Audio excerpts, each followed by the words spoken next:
તો આજે આપણે નવું ચેપ્ટર ચાલુ કરવાના છીએ. કયું ચેપ્ટર? તો અવાજ મારો થોડોક તકલીફ છે ગળાની, તો અવાજ સ્પષ્ટ સંભળાય છે ખરો? તો સર ઓકે, તો આજે આપણે નવું ચેપ્ટર લેવાના છીએ, ભાગીદારી પેઢીના વાર્ષિક હિસાબો. બાળકો, પહેલા શરૂઆત બેઝિક થી લઈશું, અને એટલું બેઝિક થી કે તમારે કોઈ ફોર્મેટ બી ગોખવાની જરૂર નહીં પડે બહુ ડિટેલમાં. કારણ શું છે કે ઘણા ટીચરો એવું કરતા હોય છે, ફોર્મેટ કે 5 વાર લખી દો, કો તો ગોખી નાખો, કો તો મોઢું કરી નાખો, કો તો આટલા વાર લખો. આપણે એવું કઈ જ કરવાની જરૂર નથી. લેક્ચર એકદમ ડિટેલમાં જઈશું, અને ડિટેલમાં જતા જતા જ તમને ઓટોમેટિક લાઈવ લેક્ચરમાં આવડી જશે. પણ એક પણ લેક્ચર મિસ નહીં કરતા. જેને મિસ કર્યું એના નથી, કારણ કે વારંવાર એકનું એક રિપીટ કરતા જઈશું. એક એક વાક્ય, એક એક લાઈનનો, એક એક એન્ટ્રીનો આખો ડિટેલમાં સમજાઈશ, એટલે તમારે ગોખવાની જરૂર નહીં પડે. હવે ભાગીદારી પેઢીની વાત કરીએ આપણે ખાસ તો વિદ્યાર્થી મિત્રો, આજે આપણે શરૂ કરવાના છીએ એકાઉન્ટ નું ચેપ્ટર નંબર 2, ભાગીદારી પેઢીના વાર્ષિક હિસાબો. આજે આપણે આ ચેપ્ટર નો પ્રથમ લેક્ચર છે, તો પહેલા ઇન્ટ્રોડક્શન થી સ્ટાર્ટ કરીશું. એટલે કે બેઝિક, કે કયા કયા ખાતા તૈયાર કરવાના છે, કયા કયા ખાતાની અંદર કઈ કઈ અસરો આવશે, કયા કયા વ્યવહાર નોંધવામાં આવશે, એ ટુ ઝેડ ડિટેલ તમને આ લેક્ચર ની અંદર મળશે બાળકો. આ લેક્ચરમાં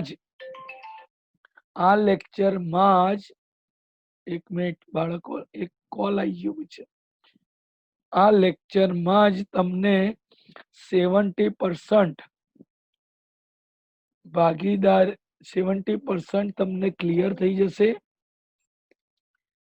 અને લેક્ચર શરૂ કરતા પહેલા તમને કહી દઉં કે ભાગીદારી પેઢીના વાર્ષિક હિસાબોના એક પણ ખાતું કે પાકું સરવૈયું, એના ફોર્મેટ તમારે ગોખવાની સહેજ પણ જરૂર નથી. અને રટ્ટો મારવાની પણ સહેજ પણ જરૂર નથી. જેમ જેમ આપણે દાખલા ગણીશું, જેમ જેમ પ્રેક્ટિસ કરીશું, એમ ઓટોમેટિકલી તમારા દિમાગમાં ફિટ થઈ જશે કે કઈ એન્ટ્રી કઈ જગ્યાએ આપીશું. ખાલી તમારે આ લેક્ચર ધ્યાનથી, કોન્સન્ટ્રેશન થી એટેન્ડ કરવાનો છે, અને આ લેક્ચર સમજવાનો બી છે. એટલે આગળની બધી જ એન્ટ્રી તમને પોસ્ટિંગ કરતા આવડી જશે. આ લેક્ચર મિત્રો 100% બેઝિક છે, તો ખાસ લેક્ચર ધ્યાનથી જોઈ લેશો. તો ચાલો વધારે સમય નહીં લેતા સ્ટાર્ટ કરીએ. આ લેક્ચર કુલ 11 માર્ક્સનું આ ચેપ્ટર છે. કુલ કેટલા માર્ક્સનું ચેપ્ટર છે? 11 માર્ક્સનું ચેપ્ટર છે. ચેપ્ટર શરૂ કરતા પહેલા હું તમને વિનંતી કરું છું કે ચેપ્ટર વિશે તમારા મગજમાં કોઈ પણ ખ્યાલ હોય, કોઈ પણ ગલતફહેમી હોય, તો સૌથી પહેલા એને દૂર કરી દેજો. બહુ જ ઈઝી ચેપ્ટર છે. તો આ જો તમે આજે આ લેક્ચરની અંદર ખાતાના અને પાકા સરવાઈના કોન્સેપ્ટ સમજી લેશો, તો ચેપ્ટરમાં તમારામાં 11 માંથી 11 માર્ક્સ આપતા કોઈ જ રોકી શકવાનું નથી. એ મારી તમને ગેરંટી છે. પણ આપણો આ પહેલો લેક્ચર છે, જેમાં આપણે કોન્સેપ્ટની વાત કરવાના છીએ. તો પહેલો લેક્ચર છેક સુધી નિહાળજો. તો ચાલો શરૂ કરીએ. ભાગીદારી પેઢીના વાર્ષિક હિસાબોનું ઇન્ટ્રોડક્શન. તો બાળકો, કોઈ પણ ભાગીદારી પેઢીના વાર્ષિક હિસાબોનો દાખલો હોય, તેમાં તમારે યાદ રાખવાનું છે કે 4 + 1 એટલે 4+1 એટલે કે 4 ખાતા અહીંયા તમારે તૈયાર કરવાના છે અને એક પત્રક. 4 ખાતા એટલે વેપાર ખાતું, નફા નુકસાન ખાતું, નફા નુકસાન ફાળવણી ખાતું અને ચોથું છે મૂડી કે ચાલુ ખાતા. છેલ્લે આ વસ્તુ મૂડી ચાલુ ખાતા પહેલા ચેપ્ટર ની અંદર આપણે જોઈ ગયા છીએ, એનો ફોર્મેટ બી જોઈ ગયા છીએ. તેમ છતાં બી એકવાર રિપીટેશન કરીશું. અને 4 ખાતા સિવાય છેલ્લે પત્રક તૈયાર કરવાનું છે. તો તેનું નામ, એ પત્રકનું નામ છે પાકું સરવૈયું. તો 4+1 4 ખાતા અને એક પાકું સરવૈયું, એ 5 વસ્તુ તૈયાર કરીશું.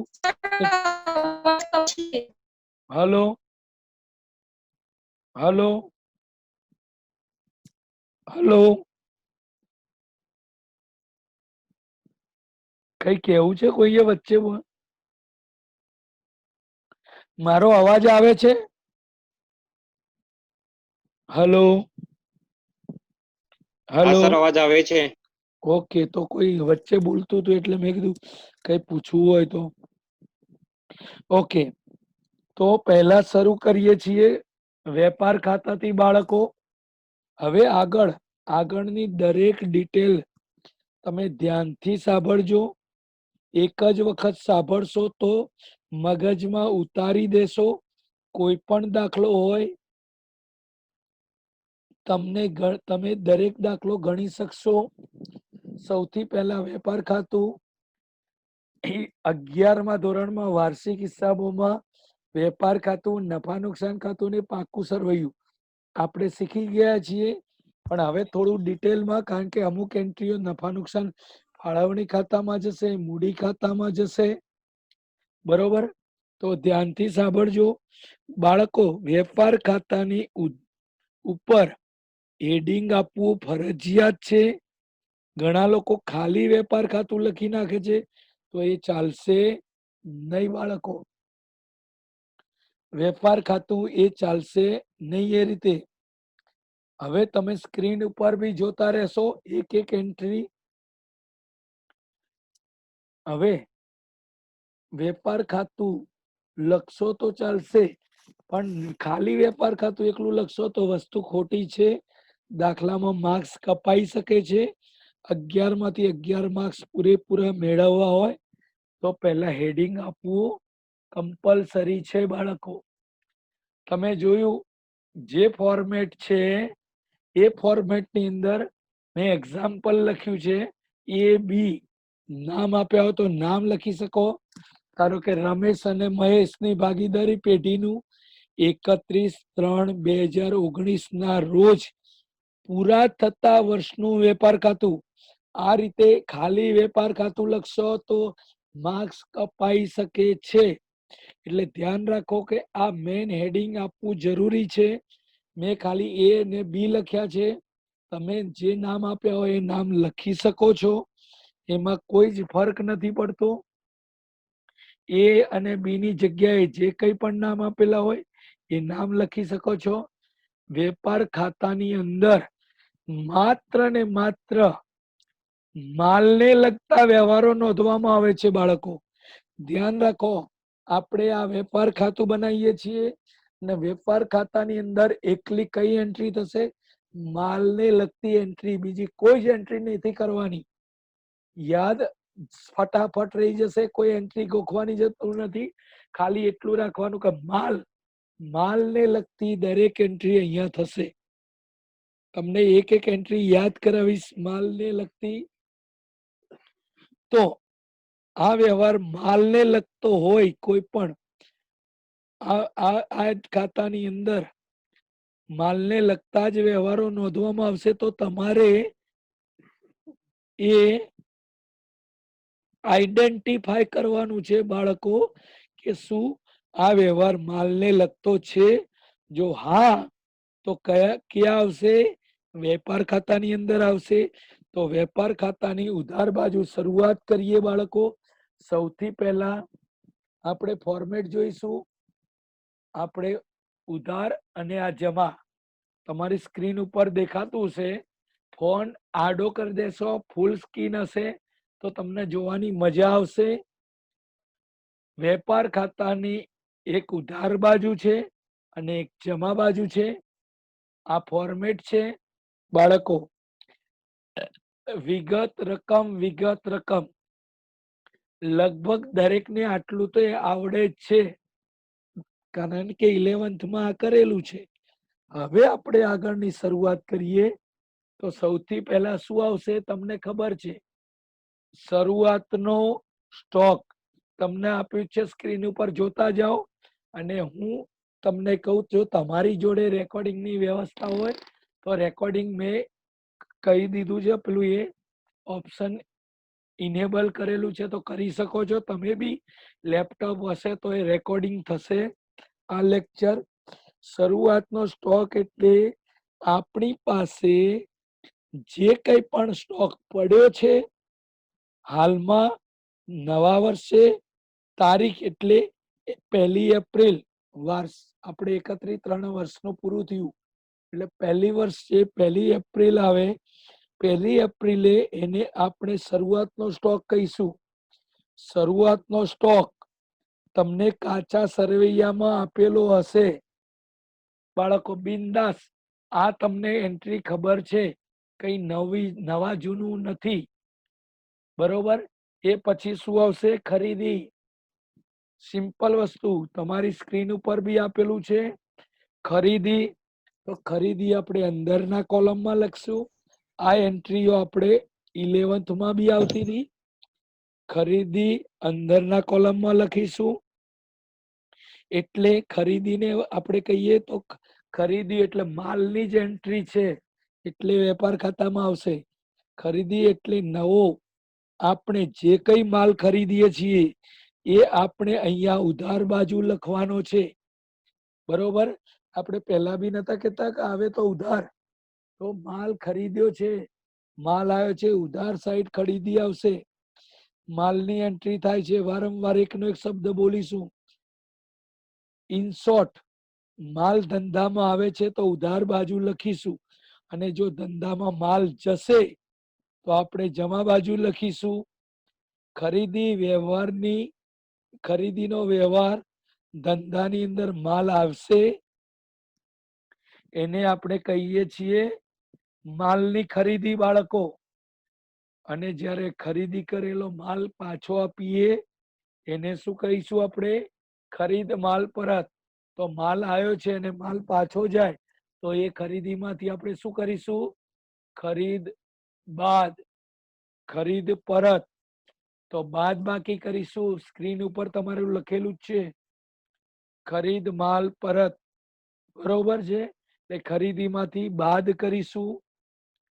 જો ખરીદેલો માલ પાછો આપ્યો હોય, પરત કર્યો હોય, ખરીદીમાંથી આપણે માઇનસ કરવાનું છે બાળકો.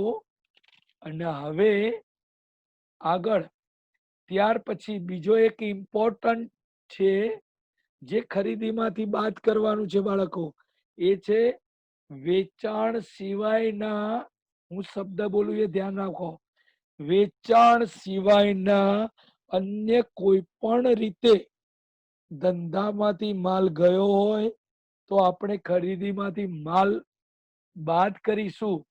અન્ય રીતે ગયો હોય કોઈ પણ રીતે માલ તો પણ આપણે ખરીદીમાંથી બાળકો આપણે બાદ કરીશું. સ્ક્રીન ઉપર લખેલું છે. જમા સાઈડે લખી શકાય પણ માલની એન્ટ્રી છે, હું કહું એ રીતે કરશો તો બિલકુલ ઈઝી થઈ જશે. કોઈ પણ રીતે માલ ગયો હોય, ખરીદેલો માલ પાછો ગયો તો બી બાદ કર્યું ખરીદીમાંથી, કોઈ પણ રીતે. એટલે એક્ઝામ્પલ હું તમને કહી દઉં. ઉપાડથી ગયો હોય માલ, કારણ કે આપણે ધંધામાંથી ઉપાડ કરીએ, રોકડ નહીં તો માલ બી ઉપાડ કરી શકાય. ચોરાઈ ગયેલ માલ એટલે ચોરીથી ગયો હોય. આગથી બળી ગયેલો માલ તો એ બી ગયો હોય. ધર્માદામાં આપેલ માલ તો ધર્માદામાં માલ આપી દીધો હોય તો બી ધંધામાંથી ગયો. વરસાદમાં પલળી ગયેલો માલ તો ખરાબ થઈ ગયો માલ, ગયો જ કહેવાય. ઇન શોર્ટ, આ એન્ટ્રી જમા સાઈડ બી લખી શકાય પણ આ એકદમ ઈઝી થઈ જાય. એ ગણતરીથી કોઈ પણ રીતે માલ ગયો હોય તો ખરીદીમાંથી બાદ કરી દો. ઇન શોર્ટ, વેચાણ સિવાય કોઈ પણ રીતે ધંધામાંથી માલ જાય તો આપણે ખરીદીમાંથી માઇનસ કરવાનું છે. બાળકો, સિમ્પલ વસ્તુ તમને કહી દઉં, ખરીદીમાંથી માલ માઇનસ કરવાનો છે. 1 મિનિટ. હા, બરોબર. અહીંયા સુધી કોઈને કોઈ ડાઉટ નહીં હોય, બિલકુલ ક્લિયર, મગજમાં ફિટ થઈ ગયું, કોઈ એન્ટ્રી ગોખવાની જરૂર નથી. પણ આ એકવાર તમારે નોટમાં ફોર્મેટ એક નોટ બનાવશો, કારણ કે હું જે એક્ઝામ્પલ લઈશ તમારે બોર્ડની એક્ઝામની અંદર એ જ નોટ જોવાની છે, બીજી કોઈ નોટ જોવાની જરૂર નહીં હોય. કારણ કે દરેક પ્રશ્નો એક્ઝામ્પલની અંદર કરેલા હશે એ બધા જ હું આવરી લઉં છું, વીણી વીણીને એ જ એક્ઝામ્પલ લઉં છું. તો બાળકો ધ્યાન રાખો, માઇનસ કરવાનું છે. જો બધું આપેલું હોય તો માઇનસ કરીશું, જો કંઈ પણ ના આપેલું હોય તો તેની આપણે લખવાની કોઈ જરૂર નથી. ખરીદીની રકમ સીધી આપણે બહારના ખાનામાં લખશું, આપેલું હોય તો બાદ કરીશું, નહીતર બહાર લખી શકશું ડાયરેક્ટ. બરોબર, ફરીથી રિપીટ કરવાની આમાં જરૂર નથી. ખરીદીનો સ્ટોક, પછી ખરીદીમાંથી ખરીદીલો માલ પરત ગયો તો અન્ય રીતે કોઈ પણ રીતે માલ જાય તો આપણે બાદ કરીશું.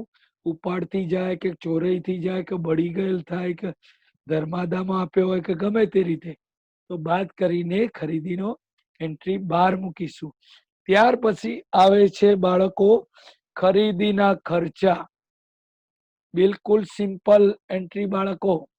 ખરીદીના ખર્ચા તમને સ્ક્રીન ઉપર જોઈ શકો છો. જો તમે માલ ખરીદ્યો, માલને ધંધામાં લાવવા માટે જેટલા કંઈ પણ ખર્ચા થયા એ બધા જ ખર્ચા કહેવાય છે ખરીદીના ખર્ચા. બાળકો, સિમ્પલ વસ્તુ, ખરીદીના ખર્ચા કેવા કે માલ આપણે ખરીદ્યો છે અને ખરીદીને લગતા જે બી ખર્ચા હોય એ બધા જ આપણે ખરીદીની હેડિંગ નીચે લખવાના છે. સૌથી પહેલું છે બાળકો મજૂરી, આવક માલ ગાડા ભાડું. મજૂરીની એન્ટ્રીની વાત કરું તો મજૂરી તમને કયા એક્ઝામ્પલ રૂપે તમારે માલને ટેમ્પામાંથી ઉતારવાનો હોય, ટેમ્પામાં માલ ચડાવવાનો હોય કે માલને લગતો ખર્ચો કહેવાય, અને તેને મજૂરી પણ તેને મજૂરી કહેવાય તો મજૂરી પણ આવશે વેપાર ખાતાની ઉધાર બાજુ. ત્યારબાદ આવક માલ ગાડા ભાડું, એટલે કે કોઈ પણ ટેમ્પામાંથી કે રિક્ષામાંથી કે ગમે તેમાંથી તમારો માલ આવે છે ને, અને એનું જે કંઈ પણ ભાડું થાય છે, ખરીદી માલ કરીએ એટલે ટેમ્પો કે રિક્ષામાં માલ લાવીએ તો ભાડું થાય છે, એને આપણે કહીએ છીએ આવક માલ ગાડા ભાડું. બાળકો, આવક માલ ગાડા ભાડું એ પણ ખરીદીનો માલનો ખર્ચો છે. સિમ્પલ વસ્તુ, તો પણ આપણે વેપાર ખાતાની ઉધાર બાજુ લખીશું. અને ત્યારબાદ બાળકો રેલવે નૂર, એટલે કે રેલવેનું ભાડું, બાર ગામથી કે દૂરથી મંગાવતા હોય તો ડેમરેજ, કારખાનાનો ઘસારો. બરોબર છે. કારખાનાનો ઘસારો એટલા માટે, એની એન્ટ્રીની વિગત ચર્ચા કરી લઉં, એટલા માટે કે કારખાનાની અંદર માલનું પ્રોડક્શન થાય છે, એટલા માટે કારખાનાનો ઘસારો આપણે અહીંયા લઈશું. અને બાકી અન્ય કોઈ પણ મિલકતનો ઘસારો હોય તો એ ક્યાં લઈ જઈશું? નફા નુકસાન ખાતાની ઉધાર બાજુ. પણ બાળકો, તમે કારખાનાનો ઘસારો કયો હોય અને નફા નુકસાન ખાતાની ઉધાર બાજુ લઈ જશો તો ચાલશે નહીં. બરોબર. અને અને ત્યાર પછી બીજો એક ઘસારો આવે છે. કયો ઘસારો? પ્લાન્ટનો ઘસારો. બાળકો, પ્લાન્ટનો ઘસારો કેમ કે પ્લાન્ટની અંદર પણ માલનું પ્રોડક્શન કરતા હોઈએ છીએ, એને ડિઝાઇન કરતા હોઈએ છીએ, તો પ્લાન્ટનો ઘસારો વેપાર ખાતાની ઉધાર બાજુ લખો. પણ જો યંત્રનો ઘસારો આપ્યો હોય તો નફા નુકસાન ખાતાની ઉધાર બાજુ લખીશું. આના સિવાયની બાળકો કોઈ પણ એન્ટ્રી વિગત વેપાર ખાતાની ઉધાર બાજુ આવતી નથી. ગાંઠ વાળીને જોઈ લો આ એન્ટ્રી. ખરીદીની પરત, અન્ય રીતે ગયેલ માલ, ખરીદીના ખર્ચા, મજૂરી, આવક માલ, ગાડા ભાડું, રેલવે, ડેમરેજ, કારખાનાનો ઘસારો, પ્લાન્ટનો ઘસારો. આ સિવાયની કોઈ પણ એન્ટ્રી વેપાર ખાતાની ઉધાર બાજુ આવવાની નથી બાળકો. બરોબર. તો આટલું તમારે ખાસ યાદ રાખવાનું છે. અને યાદ રહે એવું છે, ખાલી એન્ટ્રી લખી, રકમ લખી, સીધા જ રોકડિયા માર્ક્સ લેવાય એવું આ એક મસ્ત ચેપ્ટર છે. હું દરેક ટીચરની માફક કોર્સ ચલાવવામાં ઉતાવળ નહીં કરું. કારણ કે તમારું અહીંયા જ ઓનલાઈન ટ્યુશન ચાલે છે, એટલે અહીંયા ને અહીંયા ઓનલાઈન તૈયારી થઈ જવી જોઈએ. બરોબર. એ રીતે ચલાવું છું. કારણ કે એક એક એન્ટ્રીની વિગતવાર માહિતી બજારની માફક ટીચરો ભણાવતા હોય એ રીતે કરું તો અત્યારે 4-5 ચેપ્ટરો પૂરા થઈ ચુક્યા હોત. બરોબર. હવે માલને લગતો વ્યવહાર, બીજો કોઈ માલને લગતો વ્યવહાર હોય તો આપણે વેપાર ખાતાની ઉધાર બાજુ જે લખવાનું હતું એ લખી દીધું. ધંધાની અંદર માલ આવે તો તેને ઉધાર બાજુ લખીશું. કોઈ પણ રીતે આ લખ્યું. આપણે જૂનું આવે તો ઉધાર, જાય તો જમા. એ નિયમ અહીંયા બી લાગુ પડશે. હવે વેપાર ખાતાની જમા બાજુ માલ જાય છે તો આપણે શું કરીશું? જમા બાજુ પહેલું તો વેચાણ હોય તો માલ જાય. બરોબર. સિમ્પલ એન્ટ્રી છે.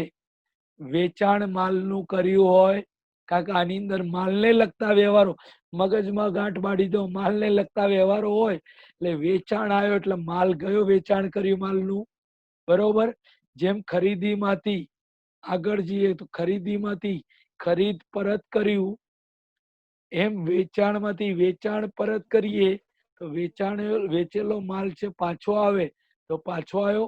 તો વેચાણમાંથી વેચાણ પરત બાદ કરીશું બાળકો.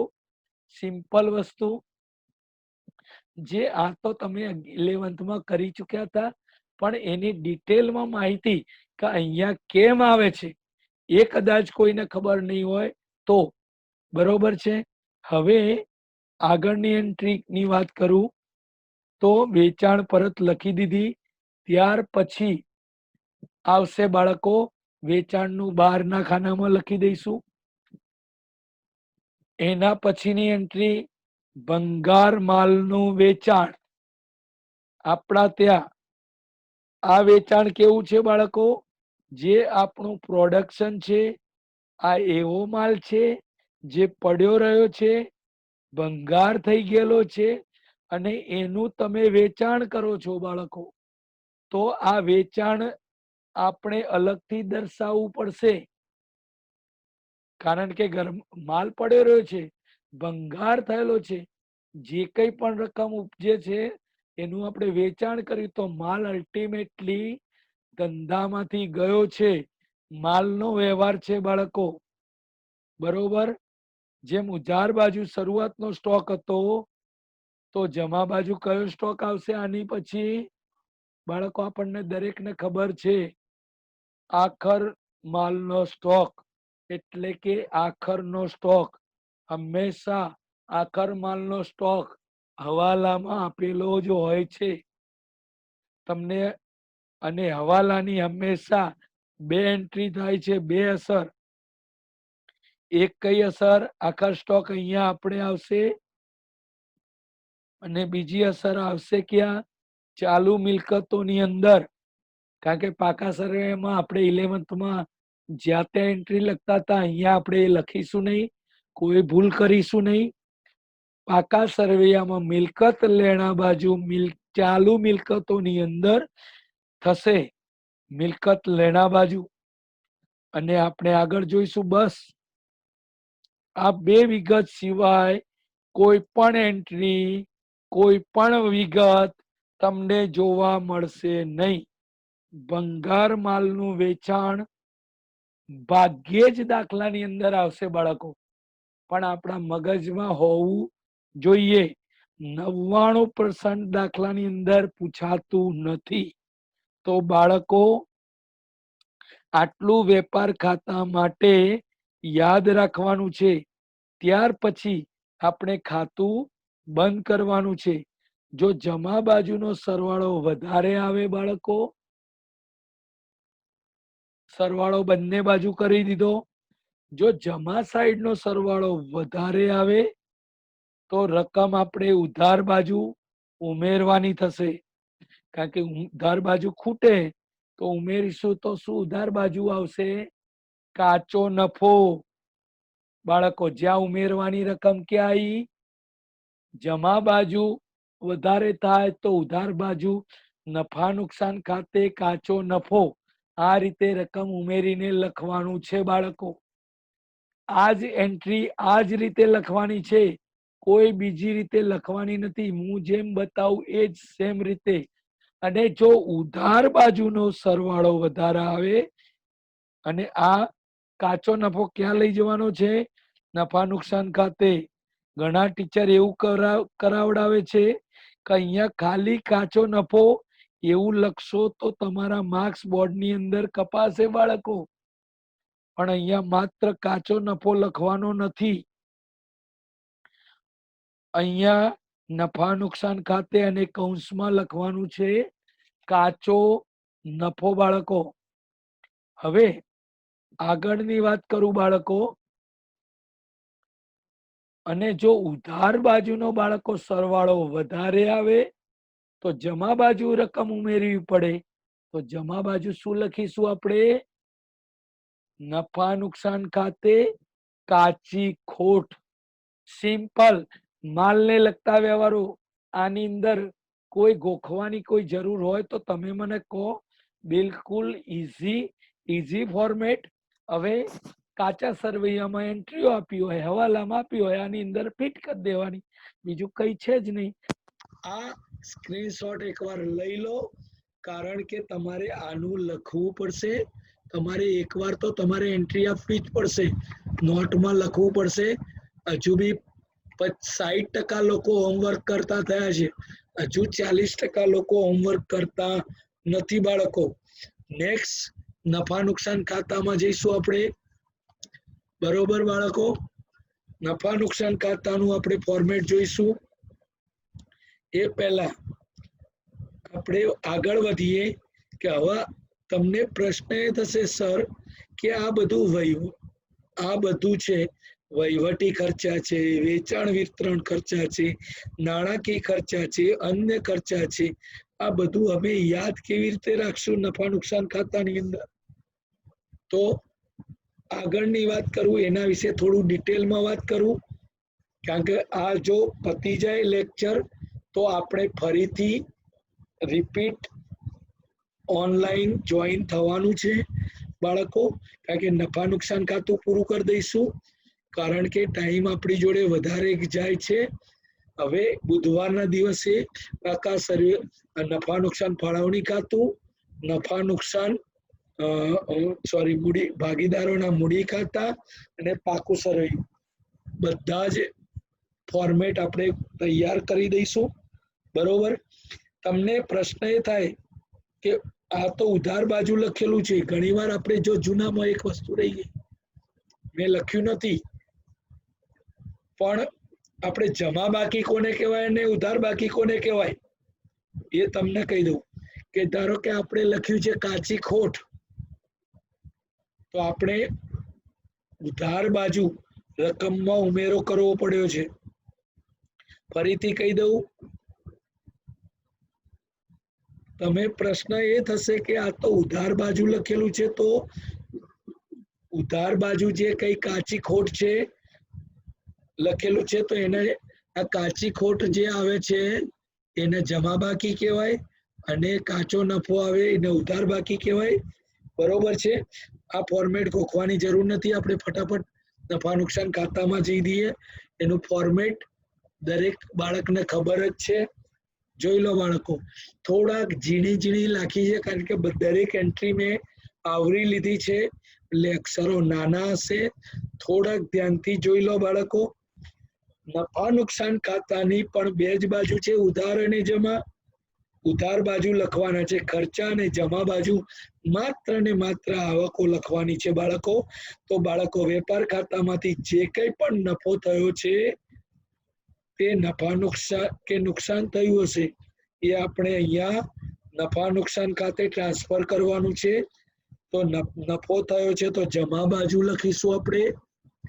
નફો સૌથી પહેલા લખવાનો છે અને ખાતું બનાવતી વખતે પહેલી બે લાઈન એટલે બંને બાજુ છોડી દેવાની છે. નફો કે ખોટ લખવાની બાળકો, કેમ કે વેપાર ખાતું બનાવ્યા વગર આપણને ખબર નહીં પડે કે નફો થયો છે કે ખોટ.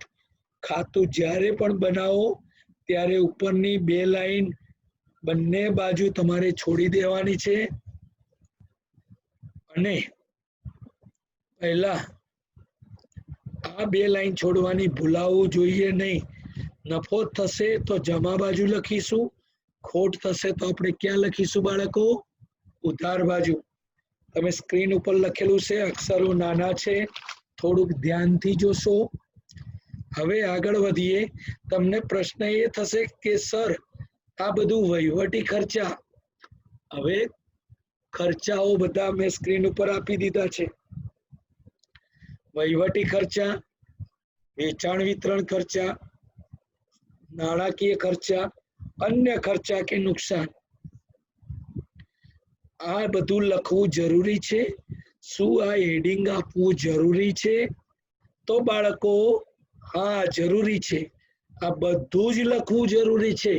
પૂરેપૂરા 11 માર્ક્સ લાવવા હોય તો કોઈ ટીચર કે ના કે તમારે આ ફોર્મેટ પ્રમાણે જ જવાનું છે બાળકો. હવે હેડિંગ આપવા જરૂરી છે. યાદ રાખવા હું અહીંયા બેઠો છું, તમને યાદ રહેશે. તમે આ લેક્ચર ધ્યાનથી જોશો, સાંભળશો એટલે તમને બધું યાદ રહી જશે. તો સૌથી પહેલા વાત કરીએ આ 4 હેડિંગ યાદ કેવી રીતે રાખવા બાળકો. કઈ રીતે યાદ રાખવા તો ધ્યાનથી સાંભળો. એક નાનકડી સ્ટોરી. જેટલો સારો વહીવટ કરશો બાળકો, વહીવટી ખર્ચાને કહું છું, જેટલો સારો વહીવટ કરશો ધંધામાં એટલું સારું વેચાણ થશે બાળકો. વહીવટી ખર્ચા અને વેચાણ વિતરણ ખર્ચા, જેટલો સારો વહીવટ કરશો એટલું સારું વેચાણ થશે. જેટલું સારું વેચાણ થશે એટલા સારા તમને નાણાં મળશે. છેલ્લા બાળકો, વેચાણ પછી જેટલું સારું વેચાણ કરશો તો ત્રીજા નંબરે એટલા સારા નાણાં મળશે. જેટલા સારા નાણાં મળશે તો એનાથી તમે શું કરી શકશો? ખર્ચા કરી શકશો બાળકો. યાદ રહી ગયું? બિલકુલ બાળકો. ફરી એકવાર બોલું છું, જેટલો સારો વહીવટ કરશો તેટલું સારું વેચાણ થશે. પ્રથમ વહીવટ ખર્ચા, બીજું વેચાણ વિતરણ ખર્ચા. જેટલું સારું વેચાણ કરશો એટલું તમે કમાશો. એટલે શું મળશે? હવે 4 આપણે જે દાખલા જે એક્ઝામ્પલ જોયા, સિમ્પલ કાચો નફો, કાચી ખોટ, વહીવટી ખર્ચા, જેટલો સારો વહીવટ કરશું એટલું સારું વેચાણ થશે. જેટલું સારું વેચાણ થશે એટલા સારા નાણાં મળશે અને આપણે ખર્ચા કરીશું. આ 4 ફોર્મેટની અંદર વહીવટી ખર્ચા પહેલું જ આપણે હેડિંગ લઈએ છીએ, વહીવટી ખર્ચા વાળું. વહીવટી ખર્ચાની અંદર ડેલી કયા કયા આવે? રોજબરોજ, માસિક અથવા તો વાર્ષિક. જે મેનેજમેન્ટ કરવા માટે, ધ્યાનથી રહ્યા બાળકો, મેનેજમેન્ટ કરવા માટે ધંધાની અંદર બાળકો, મેનેજમેન્ટ કરવા માટે ધંધાની અંદર જે ખર્ચા થાય છે એ બધા જ ખર્ચા આપણે વહીવટી ખર્ચાના નીચે લખવાના છે. જેમ જેમ દાખલો સોલ્વ કરીશું એમ તમને ખબર પડશે કે આ ખર્ચા ડેલી થાય છે અથવા તો માસિક થાય છે અથવા તો વાર્ષિક થાય છે. જેમ કે પગાર, બાળકો વહીવટને લગતા ખર્ચા, બરોબર, રોજબરોજના ખર્ચા, માસિક ખર્ચા, વાર્ષિક ખર્ચા અને અન્ય ખર્ચામાં વધારાના પગાર, ઓડિટ ફી, વીમા પ્રીમિયમ, પગાર, ઓડિટ ફી, વીમા પ્રીમિયમ વગેરે આપણે ખર્ચા વહીવટી ખર્ચા છે. પગારની વાત કરીએ તો દર મહિને તમારે કર્મચારીને પગાર ચૂકવવો જ પડે છે બાળકો. તો કયા હેડિંગ નીચે? વહીવટી ખર્ચામાં ઓડિટ ફી એ બી ખર્ચો છે. ઓડિટ ફી તમારે દર વર્ષે પેઢીનું ઓડિટ કરાવવું પડે છે. તો ઓડિટ ફી દર કયા હેડિંગ નીચે? વહીવટી ખર્ચામાં આવશે. વીમા પ્રીમિયમ, તો પ્રીમિયમ તમારે દર વર્ષે પેઢીનું પ્રીમિયમ ભરવું પડશે. તો વીમા પ્રીમિયમ પણ કયા આવશે? વહીવટી ખર્ચાની અંદર આવશે. તો એવા ખર્ચા છે કે જે રેગ્યુલર થતા હોય, બધા જ ખર્ચા વહીવટી ખર્ચાની અંદર આવશે બાળકો. સિમ્પલ વહીવટી ખર્ચા ફિનિશ. યાદ રહે એવું છે મુદ્દો. વહીવટને લગતા રેગ્યુલર ખર્ચા, રોજબરોજના ખર્ચા, માસિક ખર્ચા, વાર્ષિક ખર્ચા, પગાર, ઓડિટ ફી, વીમા પ્રીમિયમ વગેરે વગેરે. નેક્સ્ટ છે વેચાણ વિતરણ ખર્ચા. સાહેબ, નામ પરથી જ બાળકો આપણને ખબર પડી જાય કે વેચાણને લગતા જેટલા પણ ખર્ચા છે એ બધા જ વેચાણ વિતરણ ખર્ચાની નીચે આવશે. તમને એક પ્રશ્ન થશે, વેચાણ છે તો કે વેચાણ તો આપણે વેપાર ખાતામાં હતા, પણ વેપાર ખાતામાં વેચાણને લગતા ખર્ચા નતા, ખરીદીને લગતા ખર્ચા હતા. જ્યારે વેચાણના ખર્ચા લગતા નફા નુકસાન ખાતાની ઉધાર બાજુ, જેવા કે પેલામાં આવક માલ ગાડા ભાડું હતું, તો અહીંયા શું આવે? વેચાણને લગતા ખર્ચા શું આવશે બાળકો? જાવક માલ ગાડા ભાડું. વેચાણને લગતા ખર્ચા, વેચાણ કરવા માટે થતા ખર્ચા, જેવી કે જાવક માલ ગાડા ભાડું. પેલામાં આપણે આવક માલ ગાડા ભાડું હતું, એ ખરીદીનો ખર્ચો હતો. વેચાણને લગતો ખર્ચો તો જાવક માલ ભાડું હતું. જાહેરાત કરીએ વેચવા માટે. જાહેરાત શેના માટે કરીએ? વેચવા માટે. આપેલો વટાવ, કેમ કે વટાવ વેચવા માટે જ આપણે વટાવ આપીએ છીએ, બરોબર. આ બધા જ આ ખર્ચા છે, વેચાણને લગતા છે. સિમ્પલ, આ ટોપિક પૂરો. હવે નાણાકીય ખર્ચા. નાણાકીય ખર્ચા કેવા છે? અહીંયા આપેલ વટા વિશે થોડું ડીપમાં કરું, કારણ કે ડિસ્કાઉન્ટ આપવા માટે શેની ઉપર આપીશું? વેચાણ ઉપર. આટલું વેચાણ થાય તો આપીશું. તો વટાવ પણ આપવામાં આવે, એટલે વેચાણ વિતરણ ખર્ચાની અંદર આવશે. આગળ જેમ દાખલા કરશો તેમ તમારે વધારે ખબર પડશે. આગળ જઈએ બાળકો. નાણાકીય ખર્ચા. તો નાણાકીય ખર્ચાની અંદર શું આવશે? કોઈ પણ પ્રકારનું ચૂકવેલું વ્યાજ. શું યાદ રાખવાનું છે? નાણાકીય ખર્ચાની અંદર કોઈ પણ પ્રકારનું ચૂકવેલું વ્યાજ. નાણાકીય ખર્ચામાં કોઈ પણ પ્રકારનું જો તમે વ્યાજ ચૂકવ્યું હોય, બેંક લોનનું હોય કે મિત્ર પાસેથી લીધેલી લોનનું હોય, કે ગમે તે પ્રકારનું વ્યાજ, એટલે કે કોઈ પણ પ્રકારનું વ્યાજ ચૂકવ્યું હોય તો કે ચૂકવેલું હોવું જોઈએ, એ નાણાકીય ખર્ચાની અંદર આવશે. એ સિવાય બેંક ચાર્જ, કારણ કે બેંક ચાર્જ બી કેશનો નાણાકીય ખર્ચો છે. પછી એ સિવાય બીજો ખર્ચો કયો છે? બેંક કમિશન આવે. મેનેજરને કમિશન ચૂકવ્યું હોય તો આ બધું જ નાણાકીય ખર્ચાની અંદર આવશે. ત્યારબાદ વધારાના ખર્ચા કયા? અન્ય ખર્ચા. અહીંયા યાદ રાખવાનું છે. પહેલા ત્રણ આરામથી યાદ રહી જાય એવા છે બાળકો. હવે અન્ય ખર્ચાની અંદર વાત કરું તો અન્ય ખર્ચાની અંદર શું આવશે? ગાલખાત અને ઘસારો. દરેક ધંધાની અંદર ગાલખાદ અને ઘસારો તમને જોવા જ મળશે. ગાલખાદ ને ફોર્મેટ છે, આ ફોર્મેટ બહુ જ ઈઝી છે. તો સૌથી પહેલા તમારે 2 વખત લખી દેવાનું છે. શું લખી દેવાનું? ગાલખાદ પેલું કાસ લખ્યું છે એટલે આ ગાલખાદની રકમ તમને ક્યાં આપેલી હશે બાળકો? કાચા સરવૈયામાં આપેલી હશે, જે અંદરના ખાનામાં લખવાની છે. રાઈટ નું ટીક મારેલું છે એ ધ્યાનથી જોતા રહેશો. બીજી ગાલખાદ લખવાની છે આપણે, ક્યાં આપી છે? હવાલાની ગાલખાદ. હવાલાની અંદર જે ગાલખાદ હોય એ બી લખવાની છે, પણ આ ગાલખાદની અંદર ઉમેરવાની છે. 2 ગાલખાદ ભેગી કરવાની. ત્રીજા નંબરમાં ઉમેરવાનું છે. શું આવશે? ગાલખાદ અનામત. આ ગાલખાદ અનામત ક્યાં આવ્યું હોય? હવાલામાં. એટલે ગાલખાદ કાચા સરવૈયાની, ગાલખાદ હવાલાની અને ગાલખાદ અનામત હવાલા, આ બધું જ ઉમેરવાનું છે. અને તો બાદ શું કરવાનું? કાચા સરવૈયાની ગાલખાદ અનામત બાદ કરવાની. તો આ બાર હેડિંગમાં આવી જશે. આ ફોર્મેટ એકદમ ઈઝી છે, યાદ રહી જશે. પહેલા 2 વખત ગાલખાદ, પછી 2 વખત ગાલખાદ અનામત.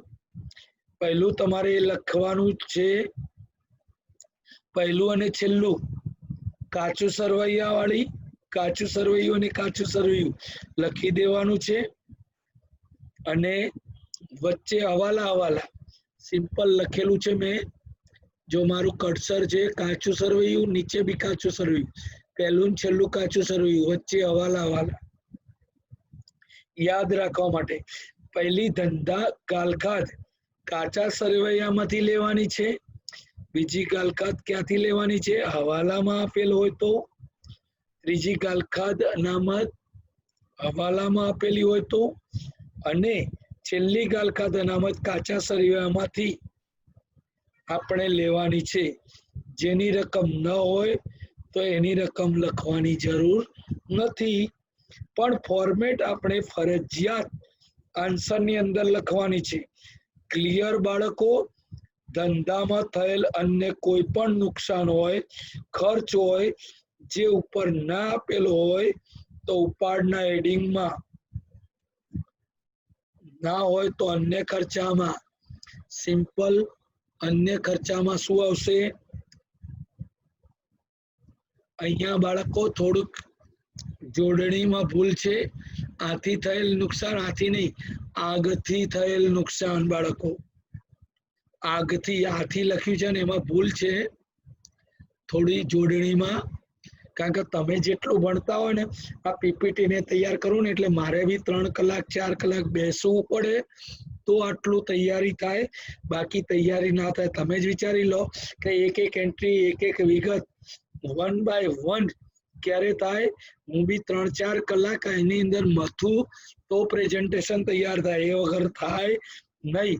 તો હું આ ટાઈમ બગાડતો હોય તો તમારે બી થોડો આટલો ટાઈમ લેવો પડે.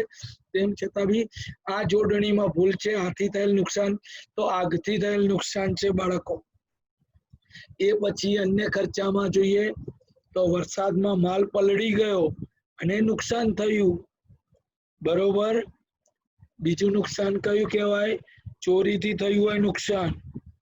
બધા જ ખર્ચા અહીંયા આવવાના છે બાળકો. છેલ્લે જે પ્લાન્ટ અને કારખાનાનો ઘસારો વેપાર ખાતામાં આવ્યો તો એવું જ અહીંયા કંઈક છે. મિલકત, યંત્રો અને મકાનનો ઘસારો અહીંયા આવશે. મશીનરીનો ઘસારો બી અહીંયા આવશે બાળકો. છેલ્લી એક એન્ટ્રી રહી ગઈ બાળકો, ભાડે પટ્ટે મિલકતની માડી વાળેલ રકમ. તો આ બી નુકસાન છે. ભાડા પટ્ટે આપણે મિલકત આપી છે અને એનું નુકસાન થયું છે, તો એ બી વેપાર ખાતાની ઉધાર બાજુ બાળકો. તો દરેક પ્રકારના મિલકતના ઘસારા તમારે અહીં નોંધવાના. આ સિવાય કોઈ પણ વસ્તુ નફા નુકસાન ખાતાની અંદર આવવાની નથી બાળકો. હવે જમા બાજુની વાત કરીએ તો આવકો, જમા બાજુ શું આવશે? આવકો.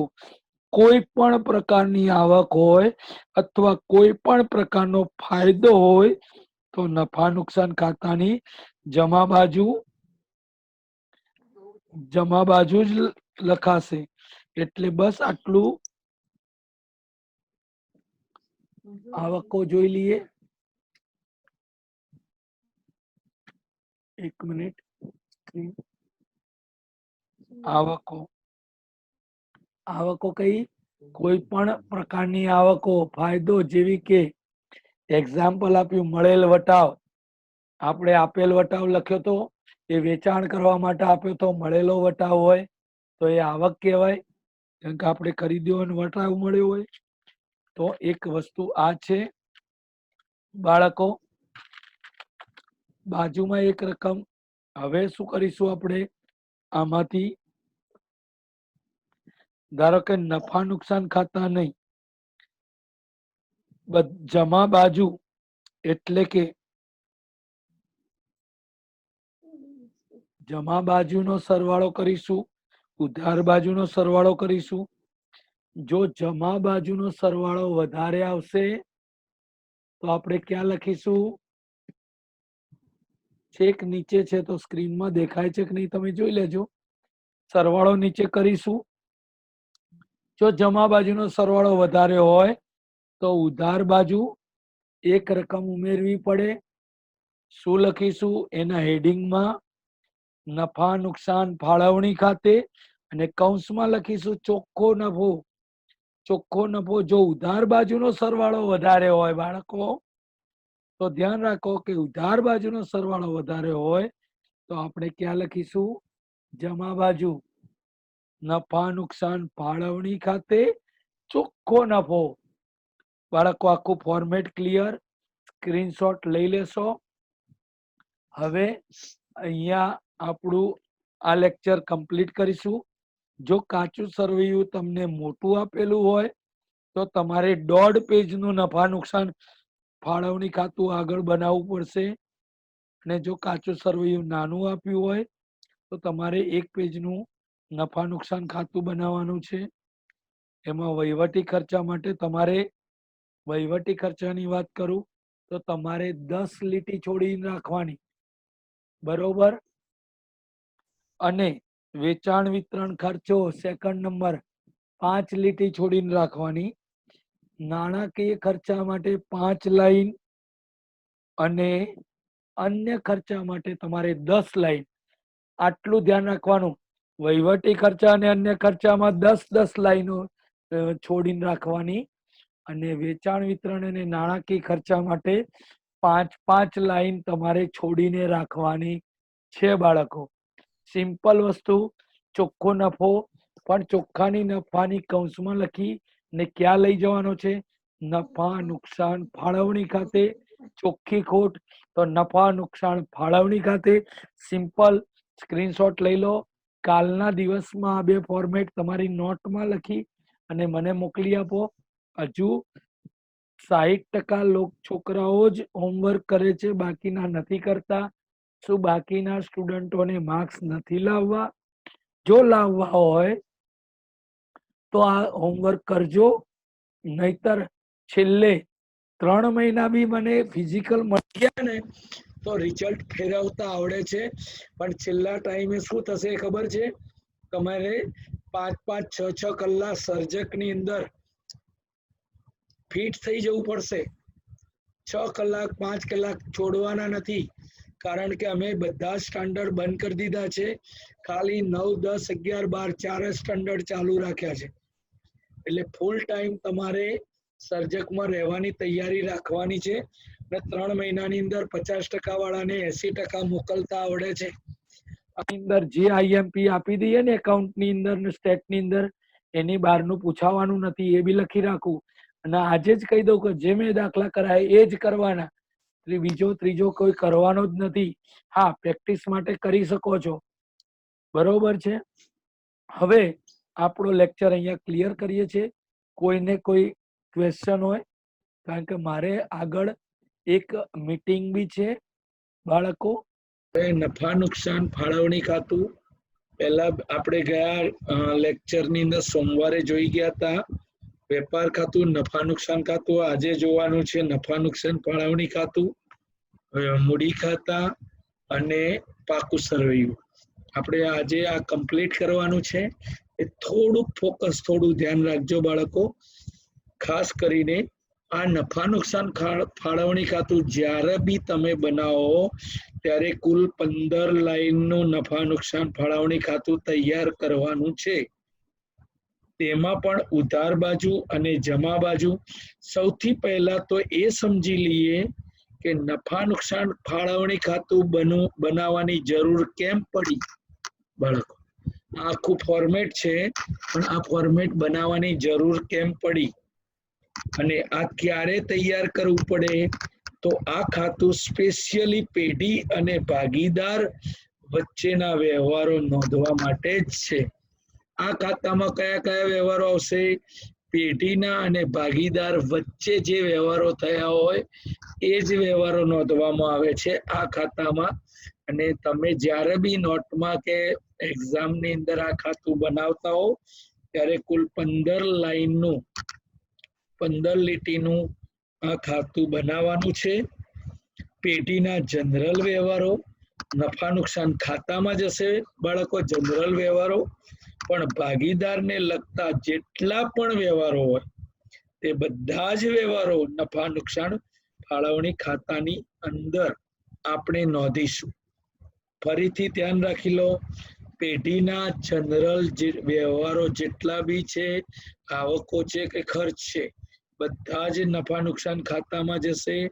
પણ ભાગીદારને લગતા જેટલા પણ વ્યવહારો છે, યાદ રાખજો બાળકો, ભાગીદારને લગતા જેટલા પણ વ્યવહારો છે તે બધા જ વ્યવહારો નફા નુકસાન ફાળવણી ખાતાની અંદર નોંધવામાં આવશે.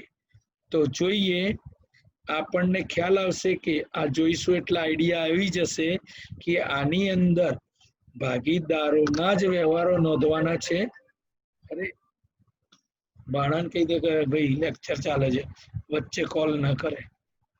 બરોબર, કોલ કરજો, કોલ કરીને કહી દે કે એમનો લેક્ચર ચાલે, આજ બુધવાર છે, ફોન ના કરશો. ભાગીદારો, આની અંદર ભાગીદારોના જ વ્યવહારો નોંધવામાં આવે છે. આ સિવાય એક પણ વ્યવહાર નોંધવામાં આવશે નહીં.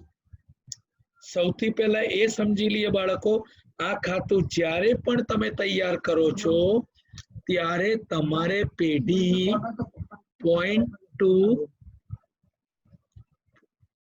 પોઈન્ટ આપણે કઈ રીતે ધ્યાનમાં રાખવાનું, ફરીથી એકવાર તમને કન્ફ્યુઝન હોય તો, સૌથી પહેલા જ્યારે બી આ ખાતું તૈયાર કરીએ છીએ ત્યારે તમારે પેઢી પોઈન્ટ ઓફ વ્યૂ થી વિચારવાનું છે. પેઢીના પોઈન્ટ ઓફ વ્યૂ થી વિચારવાનું છે. તમારે પોતે પેઢી બની જવાનું છે બાળકો. આ ખાતું તમને પર્ટિક્યુલર ક્યારે તમને ન્યાય આપશે, એક એક એન્ટ્રી ન્યાય ક્યારે આપશે કે આ ખાતું ફાળવણી ખાતું બનાવીએ એટલે પેઢી બની જવાનું છે.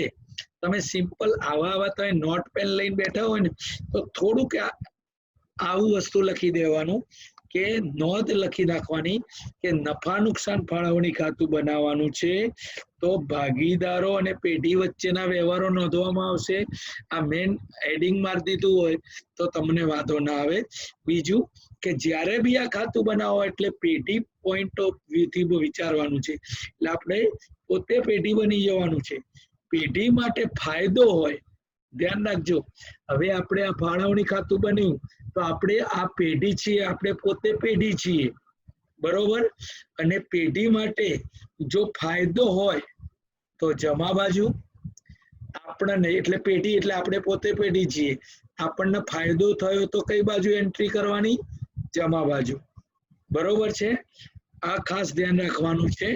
અને નુકસાન હોય તો ઉધાર બાજુ.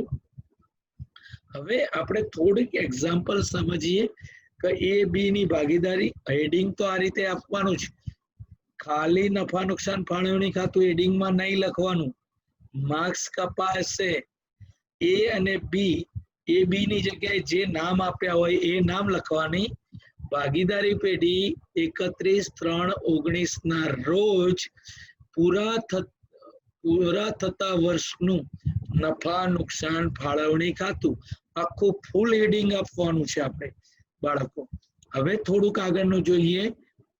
પહેલો જ નફા નુકસાન ખાતે ચોખ્ખો નફો બાળકો. કેમ નફા નુકસાન, આપણે નફા નુકસાનમાં જે નફો આવ્યો તો એ ઉધાર બાજુ રકમ ઉમેરીને લખેલો, એ આપણે અહીંયા જમા બાજુ લાવીને લખ્યો. નફા નુકસાન ખાતે ચોખ્ખો નફો, નફા નુકસાન ખાતે જે નફો થયો એ જો નુકસાન થયું હોય તો ઉધાર બાજુ લઈ ગયા હોત આપણે બાળકો. અને જો પેઢી માટે નુકસાન હોય તો આપણે ઉધાર બાજુ લખીશું. તો પણ આપણે ઉધાર બાજુની શરૂઆત કરીએ તો જેમ મેં તમને છેલ્લા કહ્યું કે આ ખાતાની અંદર પણ બે લાઈન છોડવાની છે. પહેલા આગળ છોડ્યા હતા એવી રીતે જો નફો હશે તો જમા બાજુ, નુકસાન હશે તો ઉધાર બાજુ. નફો નુકસાન લખવા માટે ઉપરની 2 લાઈન છોડી દેવાની છે. બરોબર છે. અને જો ખોટ હશે તો ક્યાં લખશું? ઉધાર બાજુ. આપણે સ્ક્રીન ઉપર બી ધ્યાન લાઈવ રહેશો તો હું જે બોલીશ એ વસ્તુ તમને જલ્દી યાદ આવી જશે. અને આ નફો કે ખોટ ક્યાંથી આવી છે બાળકો? નફા નુકસાન ખાતેથી. એટલે નફા નુકસાન ખાતે લખાશે. ઘણા લોકો, ઘણા ટીચર્સ એવું બી લખાવે છે ચોખ્ખો નફો બાકી આગળ લાવ્યા અને એમાં શોર્ટમાં લખાવે બા આ લા, પણ એ બધું જ કઈ જ ચાલશે નહીં. સિમ્પલ નફા નુકસાન ખાતેથી લાવ્યા એટલે ચોખ્ખો નફો કે ચોખ્ખી ખોટ એ લખવું પડશે. ચલો આગળ વધીએ. ભાગીદારોને મૂડી પર વ્યાજ. બાળકો ભાગીદારોને મૂડી પર વ્યાજ ક્યાં આવશે? ઉધાર બાજુ. કેમ? આમ તો મૂડી પર વ્યાજ જમા બાજુ મૂડી ખાતામાં લખીએ છીએ, અહીંયા ઉધાર બાજુ કેમ? તો તમારો સવાલ થશે અહીંયા તો આપણે પેઢી છે, બરોબર છે, પેઢી છે એટલે પેઢી શું કરશે? મૂડી પર વ્યાજ ભાગીદારોને ચૂકવશે. એટલે નુકસાન થયું, ખર્ચો થયો એટલે ઉધાર બાજુ. ભાગીદારો ધંધામાં શું કરે છે? પહેલા તો મૂડી લાવે, ઇન્વેસ્ટમેન્ટ કરે, તો એમના પર ભાગીદારોને શું મળે? વ્યાજ. વ્યાજ મળે, પણ પેઢી તો વ્યાજ ચૂકવે છે એટલે આપણે તો પેઢી છીએ તો આપણે તો વ્યાજ ચૂકવવું પડે. તો ઉધાર બાજુ. ભાગીદાર માટે આવક છે પણ પેઢી માટે શું છે? ખર્ચ છે બાળકો. એટલે અહીંયા આપણે ઉધાર બાજુ મૂડી પર વ્યાજ લખીશું. ત્યાર પછી ચાલુ ખાતાની જમા બાકીનું વ્યાજ.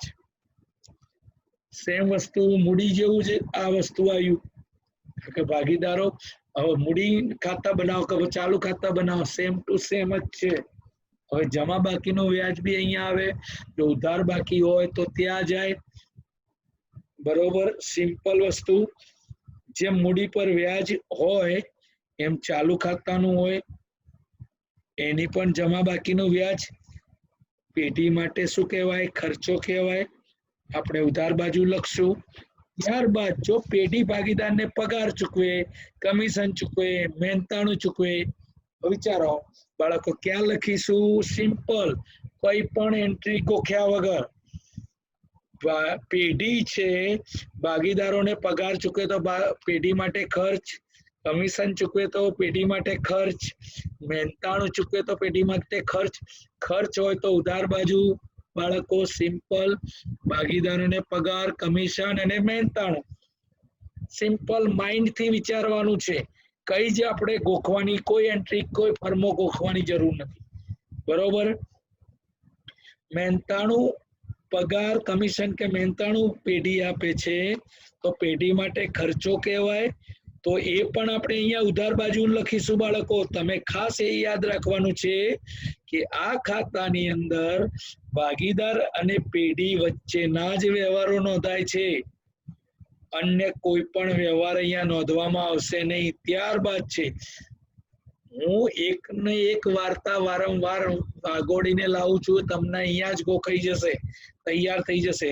તો ઉધાર બાજુ આના કરતા વધારે એક પણ વસ્તુ આવવાની નથી બાળકો. સિમ્પલ, આટલી વસ્તુ એમને યાદ કરશો તો પણ ચાલશે. ઉધાર બાજુ નફા નુકસાન ફાળવણી ખાતામાં આના કરતા એક પણ વસ્તુ વધારાની આવવાની નથી. હવે જમા સાઈડ ની વાત કરીએ બાળકો, તો જમા બાજુ શું હશે? પેઢીની આવક. આપણે જ કોણ છીએ અત્યારે? આપણે પેઢી છીએ બાળકો. તો આપણે પેઢી છીએ, તો પેઢીની આવક વિચારવાની, ફાયદો વિચારવાનો, અને જે જે વસ્તુ ફાયદામાં આવશે એ નફા નુકસાન ફાળવણી ખાતામાં. હવે પેઢી માટે શું ફાયદો? ભાગીદાર ઉપાડ કરે તો શું થાય? ઉપાડ પર વ્યાજ મળે. વ્યાજ કોને મળે? પેઢીને મળે. તો આવક થઈ. પેલા આમાં સામાન્ય અનામત એક એન્ટ્રી રહી ગઈ હતી. ઉપાડ પર વ્યાજ. ઉપાડ પર વ્યાજ કોને આવે? ભાગીદાર ઉપાડ કરી ગયો હોય તો ભાગીદારે વ્યાજ ચૂકવવાનું થાય. તો પેઢીને તો આવક થઈ. આપણે પેઢી છીએ એટલું વ્યાજ, એટલું ધ્યાન રાખવાનું. ભાગીદારો પેઢીમાંથી ઉપાડ કરશે, પૈસા ઘરે લઈ જશે અથવા તો માલ ઘરે લઈ જશે, તો એની સામે ભાગીદારો પેઢીને શું ચૂકવશે? વ્યાજ. તો ઉપાડ પર વ્યાજ ભાગીદારો માટે શું કહેવાશે? ખર્ચો કહેવાશે, પણ પેઢી માટે આવક કહેવાશે. એટલે આપણે જમા બાજુ લખીશું.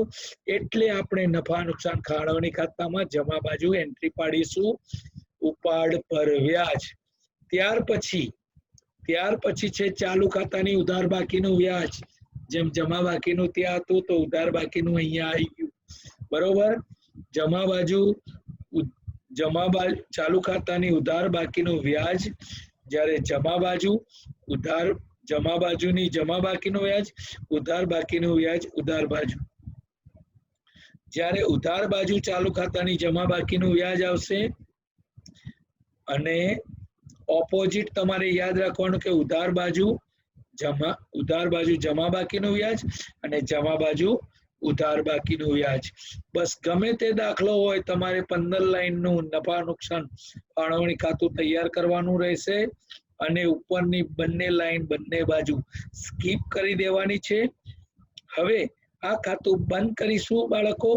જો જમા બાજુનું ટોટલ વધારે હશે, નીચે ટોટલ કરી દેવાનું. પહેલે કઈ બાજુનું ટોટલ વધારે છે રફમાં કરવાનું. જો જમા સાઈડનું ટોટલ વધારે હશે બાળકો, તો ઉધાર બાજુ આપણે ઉમેરવાનું થશે. ઉધાર બાજુ, ધારો કે જમા સાઈડ આપણે, હું કર્સર લઈ, આ જમા સાઈડનું ટોટલ વધારે હોય તો અહીંયા ઉમેરીશું તો ટોટલ સરખું થશે. તો ત્યાં શું લખીશું? મૂડી ખાતે, ચાલુ ખાતે વહેંચણી પાત્ર નફો.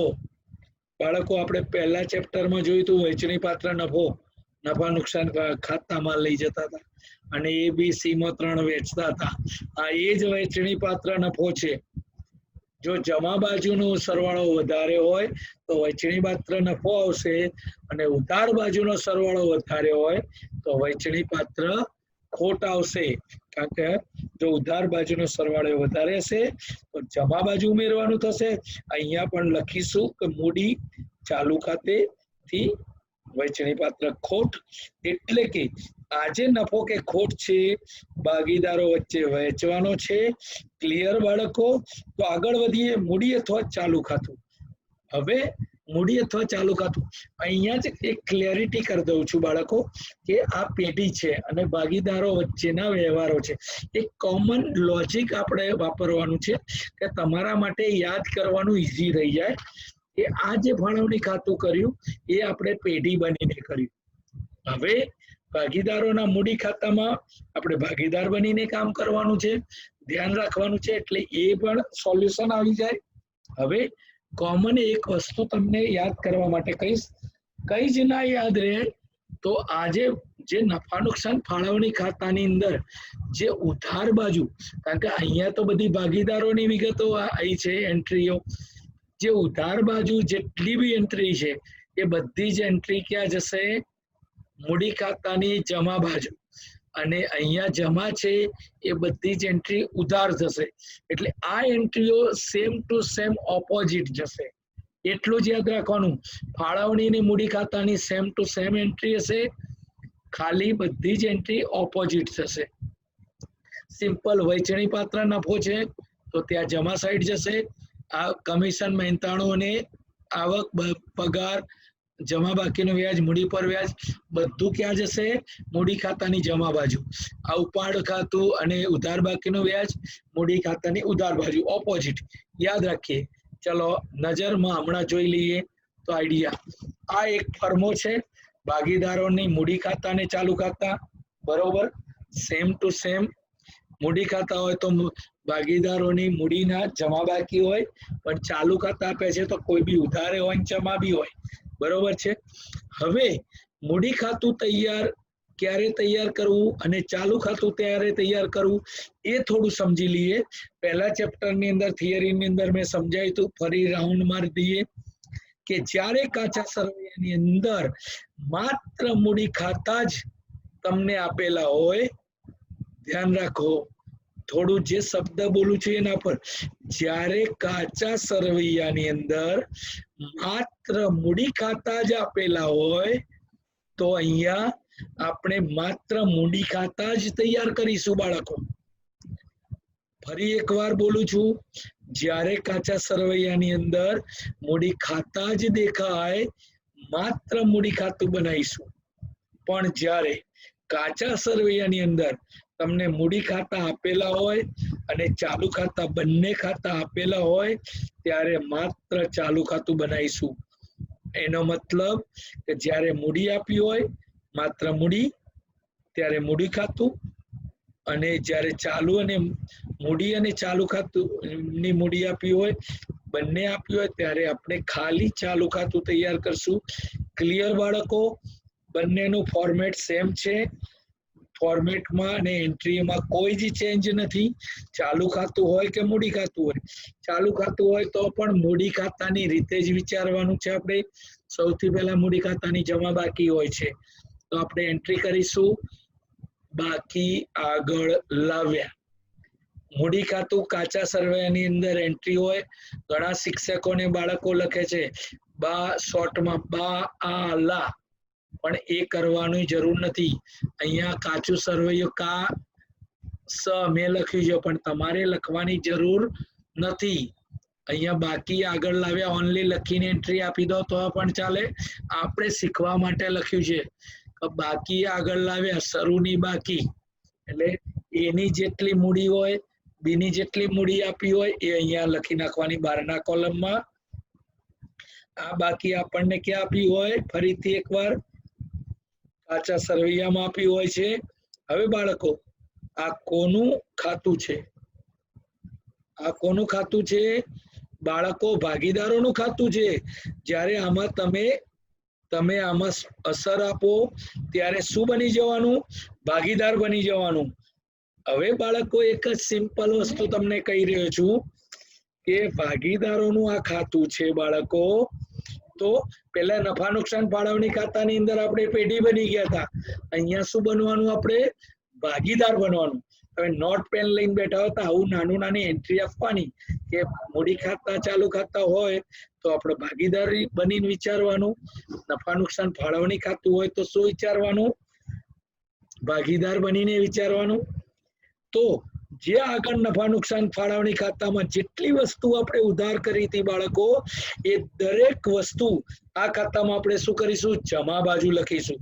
મેં પહેલા બી કીધું ઉધાર વાળી જમા અને જમા વાળી ઉધાર ટોટલ ઓપોઝિટ, બરોબર.